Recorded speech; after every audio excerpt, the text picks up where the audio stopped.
नमस्कार दोस्तों, आपके अपने चैनल हमारे संस्कार में आपका बहुत बहुत स्वागत है। आज हम आपके सामने लेकर आए हैं चैत्र मास में पड़ने वाली अमावस्या के बारे में जानकारी और उसकी कथा। लेकिन उससे पहले अगर आप हमारे चैनल पर नए हैं और अभी तक चैनल को सब्सक्राइब नहीं किया है तो आप सभी से निवेदन है, प्लीज़ हमारे चैनल को सब्सक्राइब करें, वीडियो को लाइक करें, ज़्यादा से ज़्यादा शेयर करें ताकि इन जानकारियों का और इन कथाओं के श्रवण का लाभ और लोगों तक भी पहुंच सके। बेल आइकन को दबाना ना भूलें ताकि हमारे आगे आने वाली हर वीडियो की जानकारी आपको नोटिफिकेशन के ज़रिए मिल जाया करे। आपका यह छोटा सा प्रयास हमारे लिए काफ़ी मददगार साबित होता है। कमेंट्स बॉक्स में जय माता दी हर हर महादेव लिखना ना भूलें। परमपिता परमेश्वर की कृपा आप सभी पर हमेशा बनी रहे। हमारे सनातन धर्म और हिंदू धर्म के अनुसार हर महीने में एक अमावस्या और एक पूर्णिमा तिथि आती है। अमावस्या तिथि पर चंद्रमा दिखाई नहीं देता और रात अत्यंत काली होती है। सभी 12 अमावस्याओं में चैत्र में पड़ने वाली अमावस्या को विशेष महत्व दिया गया है। चैत्र अमावस्या एकमात्र ऐसी अमावस्या है जिसे भूतड़ी अमावस्या, दर्श अमावस्या या चैती अमावस्या के नाम से जाना जाता है। लेकिन क्या आप लोग जानते हैं कि चैत्र अमावस्या को भूतड़ी अमावस्या क्यों कहते हैं और इसका क्या भूतों से कोई संबंध है? चलिए हम इसके बारे में आपको जानकारी दिए देते हैं। जैसा कि हमारे धर्मशास्त्रों में वर्णित है, उनके अनुसार चंद्रमा मन के कारक हैं, जिसके कारण अमावस्या और पूर्णिमा पर अपने मन को स्थिर रखने की कोशिश करनी चाहिए। चैत्र अमावस्या पर पूरे दिन रात यानी कि पूरे 24 घंटे रजो और तमोगुण से युक्त अनिष्ट कारक और नकारात्मक शक्तियां सक्रिय हो जाती हैं यानी कि उग्र हो जाती हैं। ये नकारात्मक शक्तियां पूरी धरती पर इधर उधर घूमने लगती हैं और भटकती रहती हैं और ऐसा माना जाता है कि नकारात्मक शक्तियां या जो अतृप्त आत्माएं हैं अपनी अधूरी इच्छाओं को पूरा करने के लिए किसी पर भी शरीर पर हावी हो सकती हैं और उसे अपना शिकार बना सकती हैं। इन शक्तियों का स्वभाव बहुत ही उग्र और क्रोधी माना गया है। इसी वजह से चैत्र अमावस्या को भूतड़ी अमावस्या के रूप में जाना जाता है और इसे यह नाम मिला है। वैसे तो अमावस्या तिथि को किसी भी शुभ काम करने के लिए अच्छा नहीं माना जाता यानी कि इस तिथि को अशुभ माना जाता है। लेकिन अमावस्या की तिथि विशेषतः पूर्वजों को समर्पित होती है। दरअसल अमावस्या तिथि पर पितरों का श्राद्ध करना चाहिए। पितरों का श्राद्ध कर्म करने से वे प्रसन्न होकर अपने परिवारजनों को सुख समृद्धि का आशीर्वाद देते हैं। भूतड़ी अमावस्या पर भी तर्पण आदि करने से पूर्वजों की आत्मा को शांति मिलती है। इस दिन भगवान विष्णु की आराधना भी करनी चाहिए। इससे व्यक्ति के जीवन में आने वाली सभी प्रकार की समस्याएं स्वतः ही समाप्त हो जाती हैं। इस अमावस्या के नाम यानी भूतड़ी अमावस्या का किसी भूत पिशाच से कोई लेना देना नहीं है। इसीलिए इस अमावस्या को भूत प्रेत बाधा से जोड़कर ना देखा जाए। अब सभी के मन में यह प्रश्न उठता है कि इन सभी नकारात्मक शक्तियों से बचने के लिए अमावस्या तिथि पर क्या करें। चैत्र या भूतड़ी अमावस्या तिथि पर बुरी शक्तियों का प्रभाव कम से कम या ना के बराबर हो, इसके लिए गायत्री मंत्र या महामृत्युंजय मंत्र का जाप करना अति शुभ माना जाता है।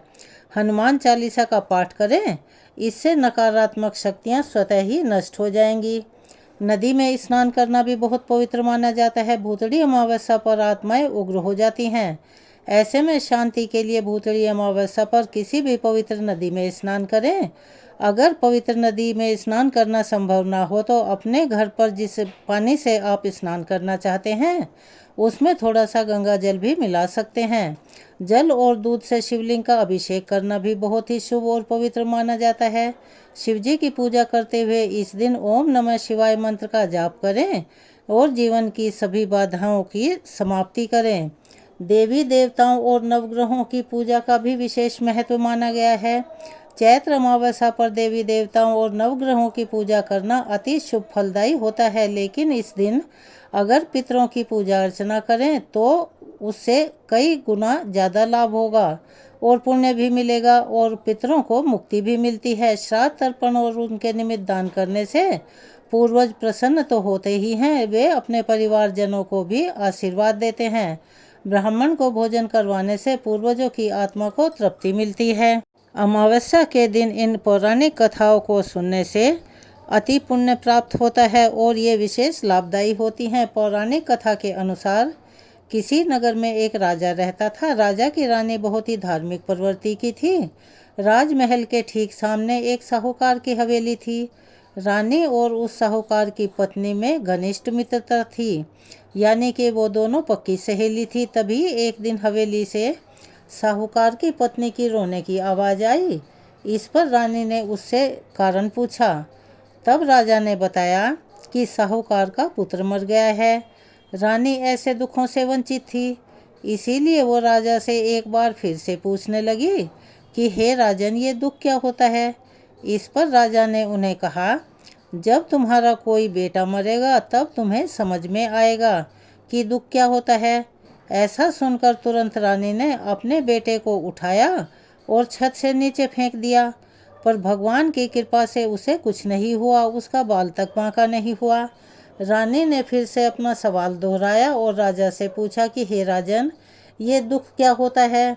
तब राजा ने रानी को जवाब देते हुए कहा कि जब पड़ोसी राज्य में युद्ध होगा और मैं उस युद्ध में अकेला जाऊंगा, उसके बाद जब तुम मेरे मरने की खबर सुनोगी तब तुम्हें समझ में आएगा और पता चलेगा कि दुख क्या होता है। हालांकि रानी हर अमावस्या का व्रत करती थी, जिस वजह से राजा हमेशा युद्ध जीतकर वापस आ जाते थे। रानी फिर से वही सवाल दोहराती है। तब इसके बाद राजा ने कहा कि जब हम गंगा माँ के दर्शन को जाएंगे, यानी कि वहाँ स्नान के लिए जाएंगे, तब मैं वहाँ गंगा नदी में कूद जाऊँगा। फिर तुम्हें पता चलेगा कि दुख क्या होता है। उधर भगवान शंकर और माता पार्वती कैलाश पर्वत पर बैठकर सब कुछ देख रहे थे और इनका वार्तालाप सुन रहे थे। तब माता पार्वती से उन्होंने कहा कि आओ, मैं तुम्हें सुखी आत्मा के दर्शन करवाता हूँ। इसके बाद भगवान शिव और माता पार्वती बकरे और बकरी का रूप धारण करके एक बावली के पास घास चरने लगे। रानी ने उस बावली को देखकर कहा कि हे राजन, हम थक गए हैं और अब हम यहीं विश्राम करेंगे। इस दौरान रानी ने महादेव और माता पार्वती की सारी बातें सुनी जो कि वे आपस में कर रहे थे, जिसमें महादेव और माता पार्वती आपस में भला क्या बातें कर रहे थे। वो ये बातें कर रहे थे कि रानी ने अमावस्या का व्रत किया है, इसीलिए उसे इस जन्म में कोई दुख नहीं मिलेगा। उनकी सारी बातें सुनकर रानी को सब कुछ समझ में आ गया। फिर उसने राजा को सब कुछ बताया और ऐसा माना जाता है कि अमावस्या का व्रत रखने से इंसान के सभी संकट दूर हो जाते हैं और भगवान शिव की कृपा उन पर हमेशा बनी रहती है। इसीलिए उनका जीवन की सभी समस्याएं स्वतः ही खत्म हो जाती हैं। इस बार चैत्र की अमावस्या शनिवार को पड़ रही है, इसीलिए इसे शनिश्चरी अमावस्या के नाम से भी जाना जाता है और इस दिन एक विशेष कथा सुनने से विशेष लाभ प्राप्त होता है। सूर्य देव की दो पत्नी थी, संज्ञा और छाया। संज्ञा भगवान विश्वकर्मा की पुत्री थी। जब संज्ञा का विवाह सूर्य देव से हुआ तो वह सूर्य के तेज को सहन नहीं कर पा रही थी। इससे परेशान होकर एक दिन देवी संज्ञा ने अपने प्रतिरूप छाया को उत्पन्न किया और उसे अपनी जगह रहने के लिए कह दिया। छाया सूर्यदेव की पत्नी बनकर रहने लगी। दूसरी ओर संज्ञा खुद धरती पर अश्व रूप में आकर विचरण करने लगी। एक दिन जब सूर्यदेव छाया के पास संतान प्राप्ति की इच्छा से आए तो उनके तेज को देखकर छाया का रंग काला पड़ गया और वह गर्भवती हो गई। छाया के पुत्र के रूप में भगवान शनिदेव का जन्म हुआ। उस दिन शनिवार का दिन था और अमावस्या तिथि थी, इसीलिए शनि अमावस्या का धार्मिक दृष्टि से विशेष महत्व माना जाता है। शनिदेव को देखकर सूर्यदेव क्रोधित हो गए क्योंकि शनिदेव का रंग श्याम था। सूर्यदेव ने संज्ञा से कहा कि यह मेरा पुत्र नहीं हो सकता है। इसके बाद सूर्यदेव को भी यह भेद पता लग गया कि उनकी पत्नी संज्ञा की जगह काफ़ी समय से छाया रह रही है। सूर्यदेव को जैसे ही ये सच्चाई पता चली वैसे ही उनका क्रोध और भी अधिक बढ़ गया। वे छाया और शनिदेव को छोड़कर अपनी पहली पत्नी संज्ञा की तलाश में चले गए। शनिदेव जब बड़े हुए तो उन्होंने स्वयं को सूर्यदेव से भी अधिक प्रभावशाली और ताकतवर बनाने का प्रण ले लिया और भगवान शिव की तपस्या करने लगे। शिवजी ने शनिदेव की तपस्या से प्रसन्न होकर उन्हें ग्रहों में न्यायाधीश और दंडाधिकारी का पद प्रदान किया। शिवजी ने यह भी वरदान दिया कि हे शनि, नवग्रहों में तुम्हारा विशेष स्थान और सम्मान होगा। तुम्हारे न्याय से तीनों लोकों में कोई भी नहीं बचेगा। तुम सभी जीवों के कर्मों को देखते हुए न्याय करोगे। शिवजी से वरदान पाकर शनिदेव नवग्रहों में विराजमान हो गए। शनि अमावस्या के दिन शनि की यह कथा का पाठ करना अति शुभ और पवित्र माना जाता है, जो कर्मों से उच्च पद दिलाने की प्रेरणा देता है। आज के दिन इस कथा को पढ़ने, सुनने अथवा दूसरों को सुनाने से शनि का प्रकोप, शनि ढैया और शनि की साढ़े साती से भी मुक्ति मिलती है। आज के दिन राजा वेन की कथा सुनने से भी पुण्य की प्राप्ति होती है, ऐसा हमारे पुराणों में वर्णित है। लेकिन राजा वेन कौन थे, चलिए हम आपको बताई देते हैं। अलग अलग कथाओं में उसे अलग अलग मनुओं का वंशज बताया गया है। अलग अलग कथाओं के अनुसार राजा वेन को कम से कम 3 मनुओं का वंशज ठहराया गया है। श्रीमद् भागवत के अनुसार महाराज ध्रुव की चौथी पीढ़ी में वेन का जन्म हुआ। इस दृष्टि से वेन आदि मनु का वंशज था। कुछ पुराणों के अनुसार वेन मृत्यु की मानसी कन्या सुनीता के गर्भ से उत्पन्न राजा अंक का पुत्र था तथा चाक्षुष मनु का परपौत्र था। इस दृष्टि से राजा वेन छठे मनु का वंशज सिद्ध होता है, जबकि कुछ पुराणों में ऐसा कहा गया है कि वेन राजा इक्ष्वाकु वंश का वंशज था तथा राजा पृथु का पिता था। इस दृष्टि से राजा वेन वैवस्वत मनु का वंशज सिद्ध होता है। कुछ पुराणों में ऐसा भी कहा गया है कि महाराज ध्रुव के वनगमन के पश्चात उनके पुत्र उत्कल को राज सिंहासन पर बैठाया गया, लेकिन वे अति ज्ञानी और विरक्त प्रवृत्ति के पुरुष थे, अतः प्रजा ने उन्हें मूढ़ एवं विक्षिप्त समझकर राजगद्दी से हटा दिया।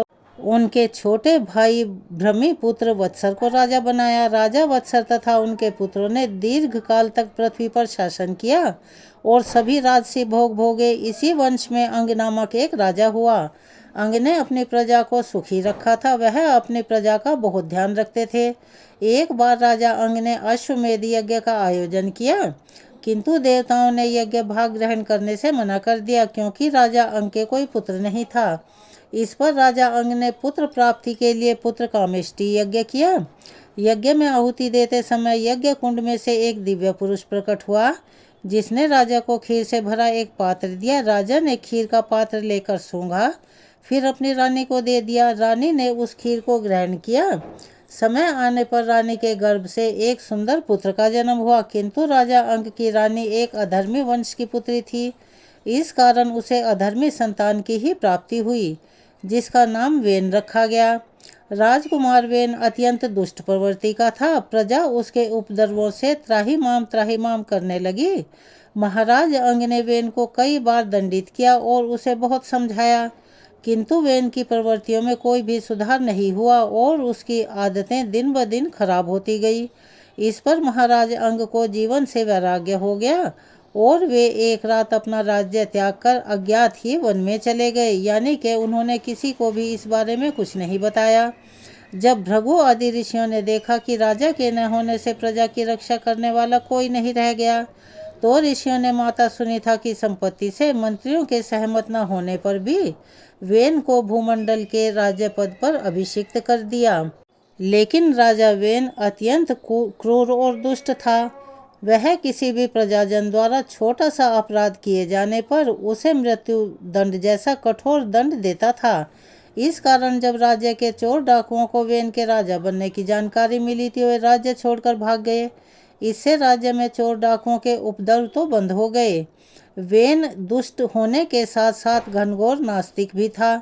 वह पूजा पाठ में बिल्कुल विश्वास नहीं करता था। उसने ब्राह्मणों तथा संपूर्ण प्रजा को ऐसी आज्ञा दी कि वे कोई भी यज्ञ न करें तथा किसी देवता का पूजन न करें। एकमात्र वेन ही प्रजा का आराध्य है, यानी वह अपने आप को भगवान समझता था। इसीलिए सभी लोग वेन की पूजा करें। जो लोग इस आज्ञा को भंग करेंगे, यानी कि इसका उल्लंघन करेंगे, उन्हें कठोर दंड मिलेगा। जब राजा ने यह घोषणा करवाई तो समस्त ऋषिगणों ने मिलकर वेन को समझाने के लिए उसके पास पहुँचे। ऋषियों ने कहा कि राजन, यज्ञ से यज्ञपति भगवान विष्णु संतुष्ट होंगे। उनके प्रसन्न होने पर आपका और प्रजा का कल्याण होगा। इसीलिए आप प्रजा को एवं ऋषियों को यज्ञ करने दें।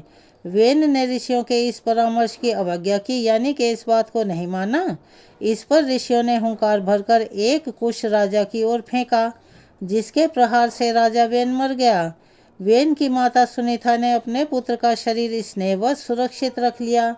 राजा वेन के कोई पुत्र नहीं था, इसीलिए ऋषियों ने वेन के शरीर को मथना आरंभ किया।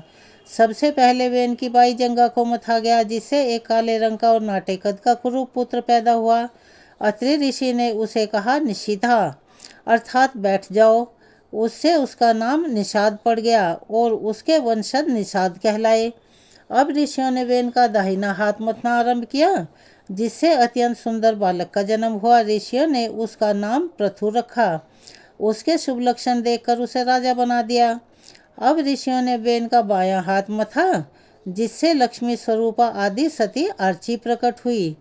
पद्म पुराण के अनुसार राजा वेन नास्तिक था एवं जैनियों का अनुयायी हो जाने के कारण ऋषियों से तिरस्कृत हुआ तथा पीटा गया, जिससे उसकी जांघ से निषाद और दाहिने हाथ से पृथु का जन्म हुआ था। पद्म पुराण के अनुसार राजा वेन ने तपस्या करके अपने पापों से मुक्ति पाई। कुछ पुराणों में ऐसा भी वर्णन मिलता है कि राजा वेन यज्ञ में पशुओं की बलि दिया करता था। ऋषियों ने यज्ञों में हिंसा करने का विरोध किया, किंतु वेन ने ऋषियों की बात नहीं मानी। इस कारण परमपिता ब्रह्मा बहुत क्रोधित हो गए और उन्होंने नारद मुनि को राजा वेन के पास भेजा, ताकि वे वेन को पशु बलि न देने के लिए समझाएं। नारद जी ने राजा से कहा, हे राजन, यज्ञ में पशु बलि क्यों देते हो? किंचित आकाश की तरफ देखो। जब वेन ने आकाश की तरफ सिर उठाया तो देखा कि जिन पशुओं की राजा ने बलि चढ़ाई थी वे पशु आकाश में स्थित हैं तथा राजा को घूर रहे हैं। नारद मुनि बोले, देखा राजन, ये तुम्हारे पाप हैं। तुम्हें मूक एवं निरपराध पशुओं को देव पूजन के नाम पर मार डाला। तुम्हें लज्जा नहीं आई? क्या इंद्र या अन्य आदित्य पशु बलि स्वीकार कर लेंगे? कभी नहीं। वे देवता हैं, दैत्य नहीं। हे महापापी वेन, पशुओं का रक्त बहाकर तुमने घोर पाप किया है। स्वयं को मनुष्य कहने वाले तुम वास्तव में नर पशु ही हो। जो सभी जीवों पर करुणा करता है वही धर्मात्मा है। वह धर्मात्मा हो ही नहीं सकता जो पशुओं का रक्त बहाए। ईश्वर ने सब प्राणियों को जीने का अधिकार दिया है। किसी मनुष्य को यह अधिकार नहीं है कि वह किसी पशु की हत्या करे, अर्थात उसकी बलि दे। जिस तरह तुम अपने परिजनों की हत्या नहीं कर सकते, उसी तरह पशुओं की हत्या मत करो। ईश्वर तुम्हें इस अपराध का दंड अवश्य देंगे। ऐसा कहकर देव ऋषि नारद चले गए, किंतु वेन ने पशु बलि बंद नहीं की। इस कारण ऋषियों ने कुपित होकर राजा वेन को ही मार डाला। अतः इन सभी पौराणिक कथाओं के पढ़ने, सुनने या दूसरों को सुनाने से हमें यह शिक्षा मिलती है कि कभी भी प्राणी को किसी भी निरीह पशु की बलि नहीं देनी चाहिए और धार्मिक नियमों का विधि विधान से पालन करना चाहिए। प्रभु कभी भी ये नहीं कहते कि मुझे प्रसन्न करने के लिए तुम निरपराध पशुओं की बलि दो या किसी लाचार का फायदा उठाओ या उसका हनन करो। तो ये थी आज की कहानियाँ। आपको कैसी लगी कमेंट्स बॉक्स में अपनी राय अवश्य ही लिखें। अगर आप हमारे चैनल पर नए हैं और अभी तक आपने चैनल को सब्सक्राइब नहीं किया है तो आप सभी से निवेदन है, प्लीज़ हमारे चैनल को सब्सक्राइब करें, वीडियो को लाइक करें, ज़्यादा से ज़्यादा शेयर करें। कमेंट्स बॉक्स में जय माता दी, हर हर महादेव लिखना ना भूलें। बेल आइकन को भी प्रेस करना ना भूलें, ताकि हमारी आगे आने वाली हर वीडियो की जानकारी आपको नोटिफिकेशन के जरिए मिल जाया करे। अपना सहयोग और प्यार हमें ऐसे ही देते रहें। धन्यवाद।